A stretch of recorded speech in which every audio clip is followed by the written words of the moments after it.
নমস্কার বন্ধুরা, পম্পি রান্নাঘরে আপনাদের সবাইকে স্বাগত।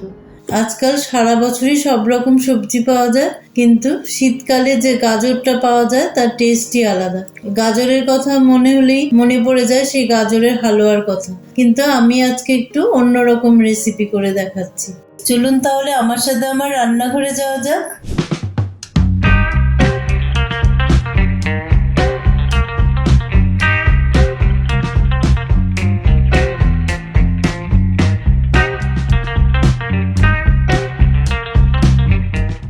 গাজরের মিষ্টি পোলাও বানানোর জন্য আমি একটা বোলে 1.5 কাপ বাসমতি চাল নিয়ে নিয়েছি। এবার চালটাকে খুব ভালো করে ধুয়ে জল ছড়িয়ে কিছুক্ষণের জন্য রেস্টে রেখে দেব। বাড়িতে যার যেমন ড্রাই ফ্রুটস আছে সেটাই এই পোলাওতে ইউজ করতে পারেন।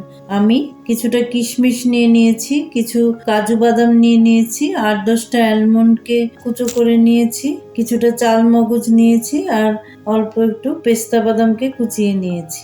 এবার গ্যাসে একটা প্রেসার কুকার বসিয়ে দিয়েছি, তাতে 1 টিস্পুন সাদা তেল দিয়ে দিয়েছি আর 2 টিস্পুন ঘি দিয়ে দিলাম। ঘিটা গরম হয়ে গেলে তাতে 2টো তেজপাতা দিয়ে দিলাম, একটা বড় এলাচকে ফাটিয়ে ওর দানাগুলো দিয়ে দিলাম আর 4টে ছোট এলাচ দিয়ে দিলাম।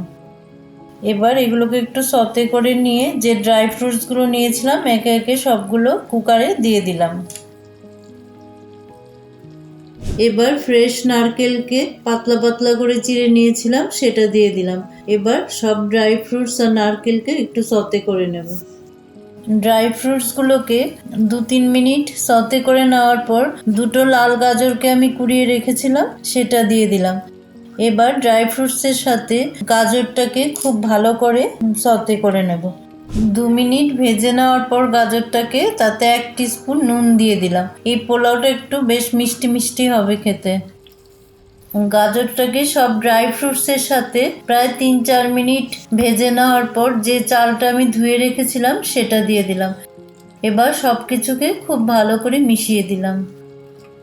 ড্রাই ফ্রুটস, গাজর আর চালটাকে খুব ভালো করে একটু ভেজে নিয়ে আমি তাতে 2 কাপ গরম জল দিয়ে দিলাম। যেহেতু 1.5 কাপ চাল নিয়েছিলাম তাই 2 কাপ জল দিলাম। সব কিছুকে খুব ভালো করে মিশিয়ে দিয়ে তাতে 1/2 কাপ চিনি দিয়ে দিলাম। যেহেতু পোলাওটা মিষ্টি হবে তাই একটু চিনিটাও একটু বেশি লাগবে। এবার কুকারের ঢাকাটা বন্ধ করে দিলাম। একটা সিটি পড়লে গ্যাসটাকে একটু কমিয়ে দেব, একদম সিমে করে দেব। সিমে করে দিয়ে আরও 2-3 মিনিট এটাকে একটু হতে দেব। 3 মিনিট পর গ্যাসটা বন্ধ করে দিয়েছিলাম। এবার 10 মিনিট পর প্রেসারটা রিলিজ হওয়ার পর কুকারটা খুললাম। তৈরি হয়ে গেল খুবই সুস্বাদু এই গাজরের পোলাও।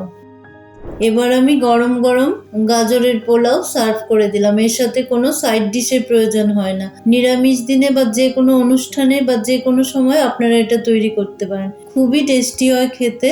সবাইকে বলবো একবার ট্রাই করতে। আমার রান্নার ভিডিওগুলো ভালো লাগলে লাইক, কমেন্ট এন্ড শেয়ার করবেন আর আমার চ্যানেলটাকে সাবস্ক্রাইব করে আমাকে সাপোর্ট করবেন।